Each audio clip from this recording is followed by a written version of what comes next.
اللہ کے رسول کے سامنے کفار کے سرداروں میں سے 4 سردار آ گئے. اس موقع پر یہ صورت نازل ہوئی. امیہ بن خلف بڑا رسول اللہ کا مخالف، اسود ابن عبد المطلب رسول اللہ کا چچا ہے لیکن کافر ہے. 2 3 ولید ابن مغیرہ اور یہ عاص ابن وائل، یہ 4 بدبخت آئے اور آ کے اللہ کے رسول سے کہا کہ آپ کے ساتھ ہم صلح کرنے کے لیے آئے ہیں. یہ جو آپ بار بار ہمارے بتوں کو لات منات عزا کو برا بھلا کہتے ہیں، ان سے کچھ نہیں ہوتا، میرا دین اچھا ہے، لہٰذا ہم آپ کے ساتھ صلح کرنا چاہتے ہیں. آپ ایسا کر لیں. پہلی بات تو یہ ہے، ہم آپ کو اتنا مال دیں گے کہ عرب کے تمام لوگوں میں آپ زیادہ مالدار ہو جائیں گے، لہٰذا آپ ہمارے بتوں کو کچھ نہ کہیں. اور اگر آپ کو کسی حسین خوبصورت عورت کے ساتھ نکاح کرنے کی خواہش ہے تو آپ ہمیں اشارہ کر دیں، ہم آپ کو آپ کے نکاح میں دیں گے. اگر یہ بھی اگر کم سے کم نہیں مانتے، اگر یہ ماننے کے لیے تیار نہیں ہے تو پھر ایسا کر لیں، 1 سال اب تم ہمارے بتوں کی عبادت کریں، 1 سال ہم تمہارے خدا کی عبادت کریں. تو اس پر یہ صورت نازل ہو گئی. اے پیغمبر ان کفار سے یہ کہہ دے، اے کافرو یہ کیا کہہ رہے ہو؟ بسم اللہ الرحمن الرحیم. قل کہہ دے اے پیغمبر ان بکواسات کرنے والے کفار سے، یا ایہا الکافرون، اے کفار، اے کافرو، لا اعبد، میں ابھی عبادت نہیں کرتا ہوں. ابھی یہ پہلے 2 جملوں میں زمانہ حال کا معنی ہے، دوسرے 2 جملوں میں مستقبل کا. لا اعبد، میں ابھی فی الحال عبادت نہیں کرتا، ما ان بتوں کی، ما ان معبودان باطلہ کی، تعبدون جن کی تم عبادت کرتے ہو، ولا انتم، اور نہ تو تم، عابدون عبادت کرنے والے ہو ابھی، ما اس اللہ کی، اعبد جس کی میں عبادت کرتا ہوں.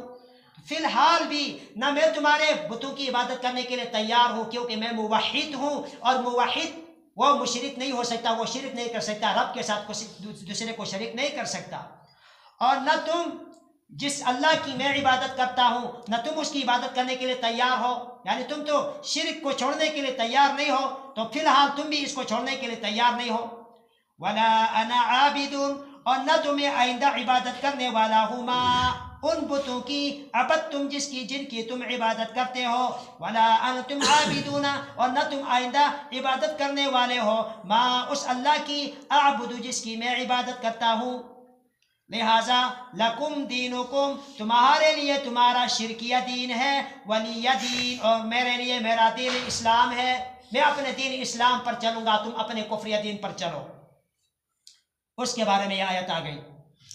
اور یہ صورت فرمایا اللہ کے رسول نے، سورہ کافرون اگر ایک آدمی نے ایک دفعہ پڑھ لیا، گویا کہ اس نے قرآن کے 4 حصے کر کے 4تھا حصہ پڑھ لیا.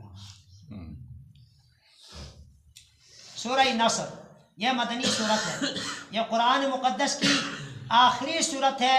پوری ٹوٹل جو صورت سب سے آخر میں نازل ہوئی ہے وہ یہی صورت ہے.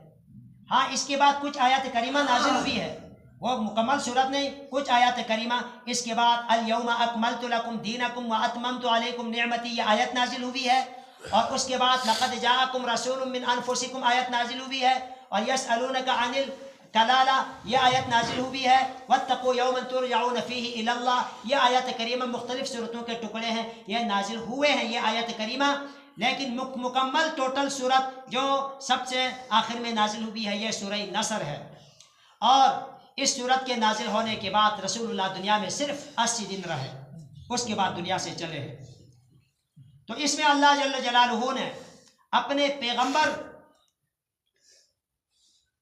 کو خوشخبری سنائی ہے کہ مکہ فتح ہونے سے پہلے یہ اللہ جل جلالہ نے خوشخبری دی کہ مکہ فتح ہونے والا ہے. جب مکہ فتح ہو جائے گا تو آپ اس وقت دیکھیں گے کہ تمہارا دین مکمل ہو گیا. لوگ فوج در فوج، لشکر در لشکر اور جماعت در جماعت مختلف ٹولیوں میں بڑھ کر مشرق و مغرب سے، شمال جنوب سے آ کر دین اسلام میں داخل ہوں گے. تو یہ اس میں ایک طرف اللہ کے رسول دین کی تکمیل کی بھی خبر ہے، اور دوسری طرف رسول اللہ صلی اللہ علیہ وسلم جب دین مکمل ہو گیا تو اللہ جل جلالہ کے پاس جانے کی بھی خبر ہے کہ ابھی دنیا میں رہنے کا وقت اب تقریباً قریب آ چکا ہے، آخرت کی طرف آنے کا، اللہ کے پاس پہنچنے کا۔ تو تقریباً 80 دن کے بعد دنیا سے رسول اللہ چل بسے ہیں۔ چنانچہ یہی ہوا کہ فتح مکہ جب ہوا، تو یہاں پر فتح مکہ مراد ہے، اس سے جب مکہ فتح ہوا تو جوک در جوک کتنے کافر ایسے لوگ بھی تھے وہ دل میں مسلمان ہو چکے تھے لیکن ظاہر نہیں کر سکتے تھے کفار کے ڈنڈوں کی وجہ سے، لیکن جیسے مکہ فتح ہوا تو ان کو موقع مل گیا تو ابھی اعلان کرنا شروع کیا، جماعتیں بن کے آ کے رسول اللہ صلی اللہ علیہ وسلم کے ہاتھ پر بیعت کرنے لگے۔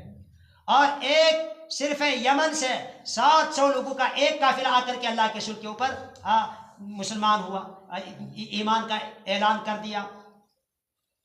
تو یہ اس میں فتح مکہ کی طرف اشارہ ہے۔ بسم اللہ الرحمن الرحیم، اذا جاء نصر اللہ، جب اللہ کی مدد آئے گی، والفتح، اور اللہ کی طرف سے مکہ فتح ہوگا، ورأیت الناس، تو آپ دیکھیں گے لوگوں کو، یدخلون، کے جو داخل ہوں گے، فی دین اللہ، اللہ کے دین میں، اسلام میں، افواجاً، ٹولیوں میں، جماعت در جماعت، جماعتیں بن کے، فسبح بحمد ربک، پس اے پیغمبر یہ اللہ کا بڑا تیرے اوپر احسان ہوا، لہٰذا اس کے بدلے میں شکرانے کے طور پر فسبح، آپ پاکی بیان کر لے، بحمد ربک، اپنے رب کی تعریف کے ساتھ، واستغفرہ، اور اللہ جل جلالہ سے اپنی جو اجتہادی غلطیاں ہیں ان کے حوالے سے معافی مانگتے رہیے۔ انہ کان توابا، اس لیے کہ یقیناً اللہ بہت ہی زیادہ توبہ قبول کرنے والا ہے۔ اب یہاں اس کے بعد فرماتے ہیں رسول اللہ صلی اللہ علیہ وسلم کہ اتنی عبادت میں، اللہ کی پاکی میں، اس کے بعد اتنا یہ آیت نازل جب ہو گئی، اس کے بعد پیغمبر پہلے سے بھی اپنے آپ کو اللہ کی عبادت میں تھکاتے تھے، لیکن اس کے بعد تو اتنی لمبی عبادت اور لمبے سجدے، لمبی نماز پڑھتے تھے نوافل میں اور عبادت میں رات کو، کہ پاؤں مبارک رسول اللہ کے پھول جاتے تھے۔